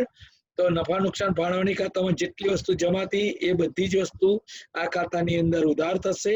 તો પહેલા જમા બાજુ ચેક કરી લઈએ, અને સૌથી પહેલા છે મૂડી. તો મૂડી પર વ્યાજ ક્યાં લખ્યું હતું આપણે? ત્યાં ઉધાર લખ્યું હતું. તો અહીંયા ક્યાં આવશે? મૂડી પર વ્યાજ. બાળકો તમે સ્ક્રીન ઉપર જોઈ શકો છો. તો ભાગીદાર માટે મૂડી પર વ્યાજ શું કહેવાય? આવક કહેવાય. આપણે પેઢી નથી, ભાગીદાર છીએ અહીંયા, તો આપણા માટે આવક. તો જમા સાઈડ, આવક ફાયદો હોય તો જમા સાઈડ. સિમ્પલ. સેમ વસ્તુ ચાલુ ખાતાની જમા બાકીનું વ્યાજ, જમા સાઈડ. બરોબર. નફા નુકસાન ફાળવણી ખાતામાં ઉધાર બાજુ હતું, તો અહીંયા આપણે ક્યાં લખીશું? જમા સાઈડ. સિમ્પલ. પગાર, બોનસ, મહેનતાણું, બધી જ વસ્તુ ક્યાં આવશે? આ બધું ભાગીદારને મળવાનું છે બાળકો, તો સિમ્પલ વસ્તુ જમા સાઈડ જ આવશે. બરોબર છે. હવે આગળની વાત કરું કે આ બધી આવકો હતી તો આપણે જમા સાઈડ લખ્યું હતું. જ્યારે ફાળવણી ખાતામાં ઉધાર કેમ લખ્યું હતું એનું એકવાર કહી દઉં, કારણ કે એ આપણે પેઢી હતી, આપણે પેઢીની રીતે વિચારેલું. એટલે અહીંયા ઇન શોર્ટ ફાળવણી ખાતામાં જે ઉધાર છે તે અહીંયા જમા થશે, અને ફાળવણી ખાતામાં જમા છે તે બધી જ વસ્તુ આની અંદર ઉધાર થશે. બસ આ સિવાય આગળ એક પણ વસ્તુ આની અંદર આવવાની નથી. ઉધાર બાજુની વાત કરીએ તો મૂડીની ક્યારેય ઉધાર બાકી ના હોઈ શકે બાળકો, પણ આગળ નથી, આપણે શરૂઆતમાં જ લખી દીધું જમા બાકી આગળ લાવ્યા. મૂડીની ક્યારેય ઉધાર બાકી હોઈ શકે નહીં. ચાલુ ખાતાની જ્યારે ચાલુ ખાતું બનાવવાનું હોય તે ચાલુ ખાતાની જમા બાકી પણ હોઈ શકે અને ઉધાર બાકી પણ હોઈ શકે. જો ઉધાર બાજુ આપ્યું હોય તો એ ઉધાર બાજુ લખીશું, કાચા સરિયામાં જમા બાકી આપેલી હોય તો જમા બાજુ, ચાલુ ખાતાની જમા બાજુ કાચા સરિયામાં આપ્યું હોય તો જમા બાજુ લખવાનું, ઉધાર આપ્યું હોય તો ઉધાર બાજુ. તો હવે આપણે ચાલુ ખાતાની રીતે વિચારીએ તો ચાલુ ખાતાની ઉધાર બાકી હોય તો પણ આપણે બાકી આગળ લાવ્યા લખવું પડશે. શરૂની બાકી કાચા સરવૈયામાંથી લીધી છે, તમારે રૂબરૂ લખવાની જરૂર નથી. બરોબર બાળકો. હવે ખાસ કરીને ઉપાડ, આપણે શું લખીશું? ઉપાડ પર વ્યાજ. પહેલા તો ઉપાડ, ભાગીદારો ઉપાડ કરે તો ધંધામાંથી મૂડી જવાની છે. બરોબર છે. એટલે ઉપાડ પર લખીશું, ભાગીદારો ઉપાડ કર્યો છે, ત્યાર પછી આવશે ઉપાડ પર વ્યાજ. બરોબર. ઉપાડ પર વ્યાજ. બરોબર. હવે અહીંયા ચાલુ ખાતાની ઉધાર બાકીનું વ્યાજ, ત્યાં જે હતું એ. હવે વહેંચણી પાત્ર નફો, આપણે ત્યાં ઉધાર બાજુ આવ્યો તો રકમ ઉપર, તો અહીંયા જમા સાઈડ આવશે, અને જમા બાજુ તો ખોટ વહેંચણી પાત્ર એ અહીંયા આવી જશે. બંનેનું ટોટલ કરી લઈશું આપણે. ટોટલ કરી લીધું. હવે ટોટલ કર્યા પછી આની થોડીક વાર રિપીટ કરી લઉં. જો ચાલુ ખાતાની જમા બાકી હશે તો એનું વ્યાજ જમા બાજુ આવશે, અને એ પછી વહેંચણી પાત્ર ખોટ અને વહેંચણી પાત્ર નફો જે આપણે ક્યાંથી લાવશું? નફા નુકસાન ફાળવણી ખાતામાંથી. બંને ઓપોઝિટ સાઈડ થી લાવીશું આપણે. સિમ્પલ વસ્તુ. બરોબર. ઉધાર બાજુ અહીંયા ઉધાર બાજુની જમા બાજુ થઈ જાય છે, જમા બાજુની ઉધાર બાજુ. જો ઉધાર બાજુ થઈ જાય, આ સિવાય એક પણ માહિતી આની અંદર આવવાની નથી. સિમ્પલ. કઈ જ આમાં યાદ નથી રહે એવું છે જ નહીં. હવે આપણે ખાતું બંધ કરવાનું છે, તો બેલેન્સની વધઘટ જોઈ લઈએ. સામે જે વધશે કે ઘટશે તો એની અંદર ઉમેરીને લખી દઈશું. નીચે ટોટલ કરી લીધું છે. હવે કઈ બાજુ વધારે છે એ આપણે જોઈશું, અને જે બી હશે પાકા સરવૈયામાં લઈ જઈશું. ધારો કે જમા બાજુ ટોટલ વધારો હોય તો આખરની બાકી લઈ જઈશું. બરોબર. અને ચાલુ ખાતું હોય તો અહીંયા બી આપણે આ બંને એન્ટ્રીઓ પાકા સરવૈયામાં લઈ જઈશું. બાળકો સ્ક્રીનશોટ લઈ લેશો. બીજું વધારે હું નહીં કહું, કારણ કે વારંવાર આ એન્ટ્રી, આ ખાતું તમારે જાતે લખવાનું છે, જાતે બનાવવાનું છે. બરોબર છે. ખાસ કરીને આ વસ્તુ તમારે ધ્યાન રાખવાની છે. બરોબર છે.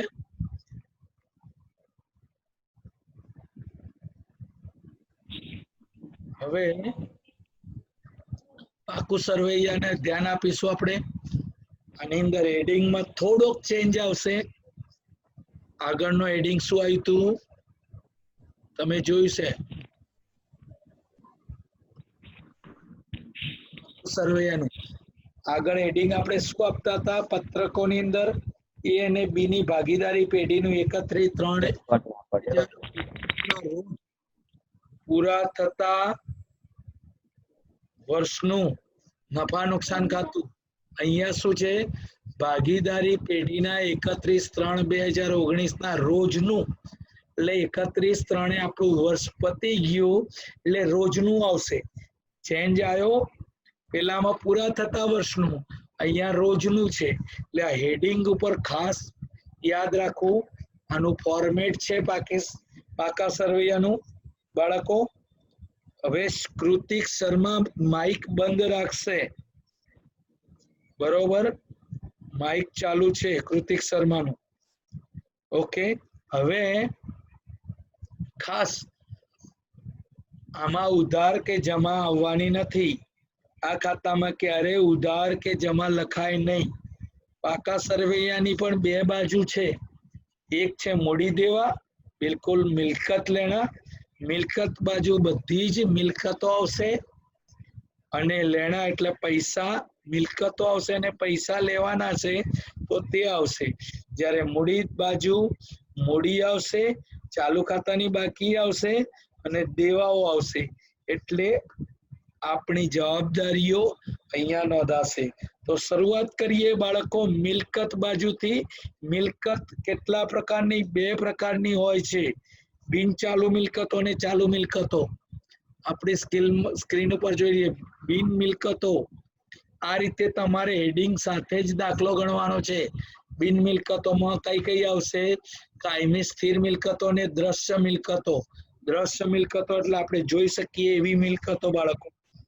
અને ચાલુ મિલકતો છેક નીચે આવશે, એનું હેડિંગ સેકન્ડ વાર બતાવી આવશે જોતા જોતા જઈશું. તો આમ દ્રશ્ય મિલકતો એટલે આપણે જોઈ શકાય એવી મિલકતો. એની અંદર કઈ કઈ આવશે? જમીન, મકાન, ભાડાપટ્ટેની મિલકત, કોઈ પણ પ્રકારના વાહનો, યંત્રો, ફર્નિચર, એ બધું જ આની અંદર આવી જશે. આને કહેવાય દ્રશ્ય મિલકત. બાળકો જોઈ લઈએ, જમીન, મકાન. પણ મિલકતોનો ઘસારો હોય તો ધારો કે જમીન મકાન પર ઘસારો કયો હોય તો ઘસારો આપણે શું કરવાનું છે? બાદ કરવાનો છે બાળકો. ઘસારો બાદ કર્યો. હવે નીચે ભાડા પટ્ટાની મિલકત.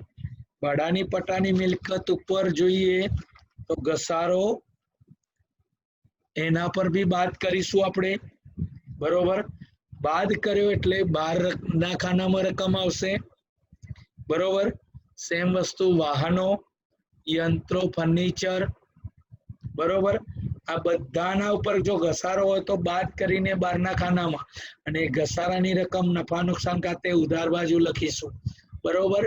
એ ડબલ એન્ટ્રી તો આપણે દાખલા ગણતી વખતે યાદ કરીશું.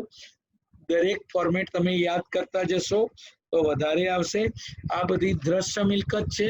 હવે જોઈશું આપણે અદ્રશ્ય મિલકત. અદ્રશ્ય મિલકત તો કઈ છે? જે આપણે જોઈ શકતા નથી.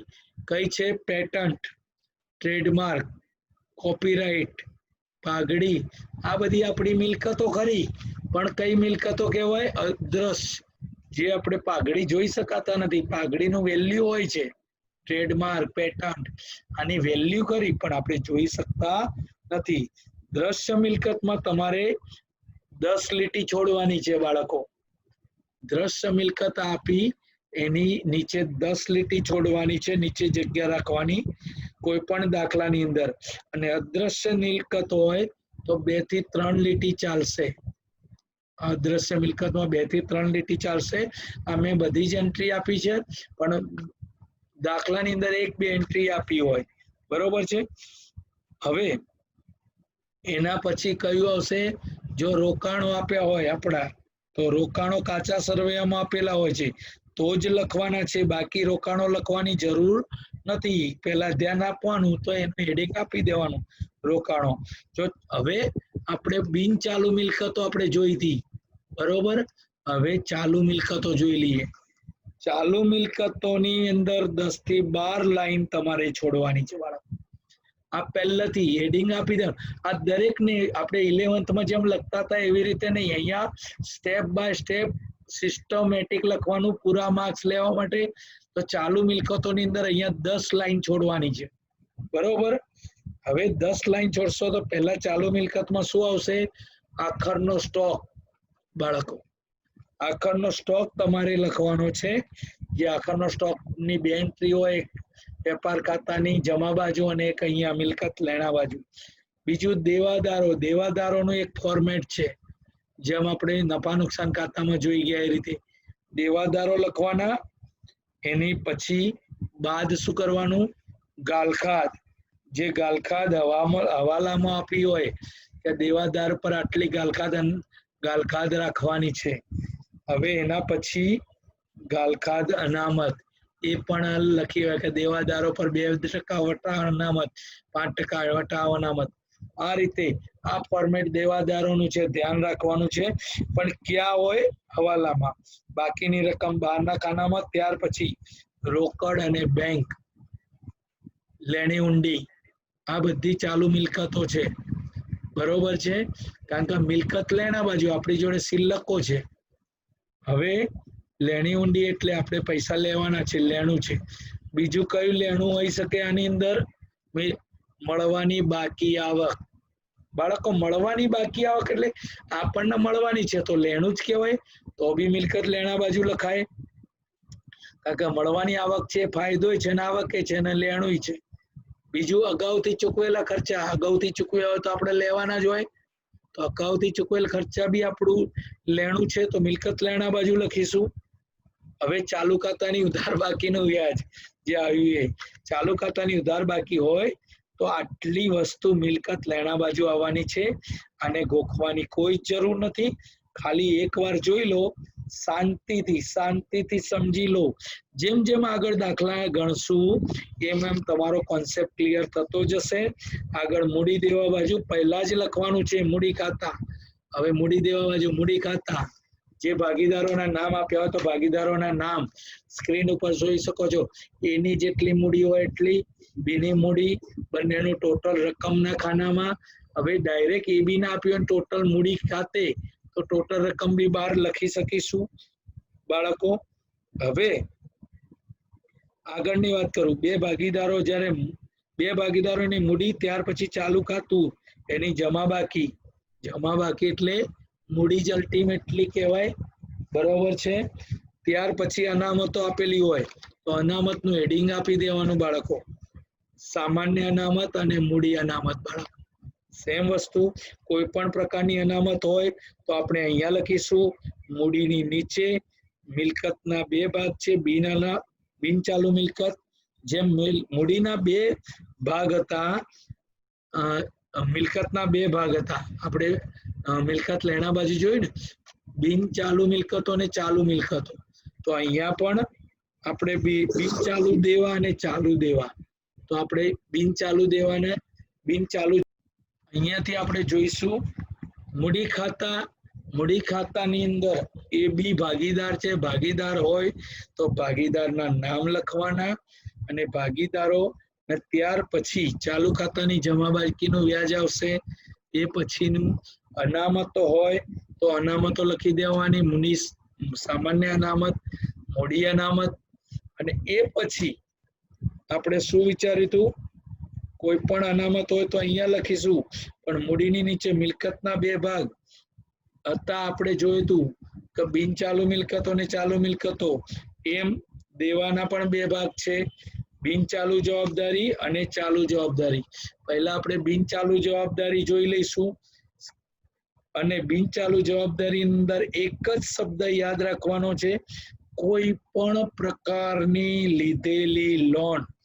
ભાગીદારે કોઈ પણ પ્રકારની લીધી હોય લોન તો એ લીધી હોય તો દેવું કહેવાય. તો મિલકત દેવા બાજુ, મૂડી દેવા બાજુ. કોઈ પણ પાસેથી લોન હોવી જોઈએ, લીધેલી લોન હોવી જોઈએ. એ તમારે બિન ચાલુ જવાબદારીઓના હેડિંગ નીચે લખવાની છે. તમને એ તો આઈડિયા આવી જશે કે મૂડી દેવા બાજુ, પણ કોના હેડિંગ નીચે લખવાની છે? બિન ચાલુ જવાબદારીઓના હેડિંગ નીચે લખવાની છે બાળકો. પછી આવશે આ સિવાયની બિન ચાલુ જવાબદારીઓની વાત કરું તો આ સિવાયની એક પણ વસ્તુ અહીંયા આવશે નહીં. અને ત્યાર પછી શું આવશે? ચાલુ જવાબદારીઓ.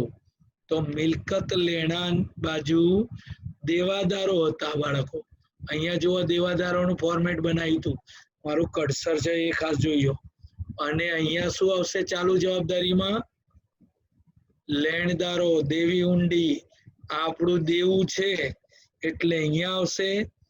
બરોબર, લેણદારો અને જેની પાસેથી પૈસા ચૂકવવાના છે, લેણદાર આપણે ચૂકવવાના છે એટલે આપણું દેવું કહેવાય. ત્યાર પછી બેંક ઓવરડ્રાફ્ટ, દેવી ઊંડી. બરોબર, આ સિવાય ચૂકવવાના બાકી ખર્ચા. બાળકો, આપણે કોઈ ખર્ચ ચૂકવવાનો છે તો એ આપણું દેવું જ કહેવાય ને. અગાઉથી ચૂકવેલા હોય તો લેણું કહેવાય, પણ ચૂકવવાના બાકી ખર્ચા છે, હજુ ચૂકવ્યા નથી પણ ચૂકવવાના છે એટલે આપણા માટે શું કહેવાય છે? દેવું. બીજું એક એન્ટ્રી મસ્ત અગત્યની છે, અગાઉથી મળેલી આવક. બાળકો, આપણી આવક હતી નહીં લેવાની, પણ એડવાન્સ મળી ગઈ એટલે તો જ્યાં સુધી એનું વળતર ના ચૂકવાય ત્યાં સુધી તો આપણું દેવું કહેવાય. બરોબર, એવી જ બીજી એન્ટ્રી પ્રોવિડન્ટ ફંડ, કરવેરાની જોગવાઈ. બસ આટલી વસ્તુ જો તમે સમજી લેશો તો તમારા માટે કોઈ પણ વાર્ષિક હિસાબનો દાખલો એકદમ ઈઝી થઈ જશે. તો હવે આગળ જોઈશું. ઉદાહરણ નંબર 1 જોવાનું છે. જેવું પહેલું ઉદાહરણ કરાવીશ તમને એવો જ વાર્ષિક હિસાબની 100% બીક ભાગી જશે. જે તમને બીક લાગતી હતી 11 માર્ક્સનો દાખલો, એ બીક બિલકુલ ભાગી જશે અને 80 થી 85% કોન્સેપ્ટ તમારો પહેલાથી જ પહેલા ઉદાહરણથી જ ની અંદર જ ક્લિયર થઈ જશે. હું તમને ઘણી બધી ટેકનિક આપવાનો છું બાળકો. આની અંદર ધ્યાન રાખજો, ઘણી બધી ટેકનિક આપવાનો છું, ઘણી બધી શોર્ટ ટ્રીક આપીશ. આની અંદર તમારે ધ્યાન રાખ, ઘણી બધી શોર્ટ ટ્રીક આપવાનો છું એટલે હું તમને 11 માંથી 11 માર્ક્સ અપાવડાવીશ. હવે એની પ્રોપર તૈયારી કરવાની જવાબદારી બાળકો તમારી છે. હવે આની અંદર કઈ બી ડાઉટ હોય, કઈ પણ મુશ્કેલી હોય તો તમે પૂછી શકો છો. એક્ઝામ્પલ આપણે ગણીશું નેક્સ્ટ લેક્ચરની અંદર. બરોબર, તો તમે હજુ હવે આનો સ્ક્રીનશોટ પાકા સર્વેનો લેવાનો હોય તો પહેલા હેડિંગ ખાસ વાંચવાનું. હેડિંગ શું છે? એક રોજનું અને ના રોજ પૂરા થતા વર્ષનું. આ વસ્તુ ખાસ રાખવાનું. હેડિંગ અગત્યનું છે માર્ક્સ લેવા માટે. આની અંદર 4 એન્ટ્રી 1 માર્ક્સ હોય છે. કશું જ નહીં કરો, ટોટલ આની નીચે છેલ્લે ટોટલ આવે. બરોબર, ટોટલ આપણે કરી દીધું. હવે તમારે ટોટલ એક સમય ના આવે, નહીં કરો, ક્યાંય બી હવાલાની અંદર ભૂલ કરી, પણ એન્ટ્રીઓ આ મેં કઈ રીતે મૂકશો તો 11 માંથી 8 માર્ક્સ તો તમને કોઈ એ નહીં કરી શકે. આની અંદર કોઈ ગુણાકાર નથી આવતો, કોઈ સરવાળો નથી, બાદબાકી નથી, કઈ જ નથી. હેડિંગ યાદ રાખવાના. એકવાર જાતે નોટમાં નોટ્સ બનાવવાની, જે આપણી સ્ક્રીન ઉપર ચાલે છે એની નોટ્સ બનાવવાની. એક્ઝામ વખતે એ જ નોટ્સ જોવાની. તમારો એકદમ પરફેક્ટ સાથે કોન્સેપ્ટ ક્લિયર થઈ જશે, ક્યાંય બી અડચણ ઊભી નહીં થાય. એટલે ખાસ ધ્યાન રાખવાનું.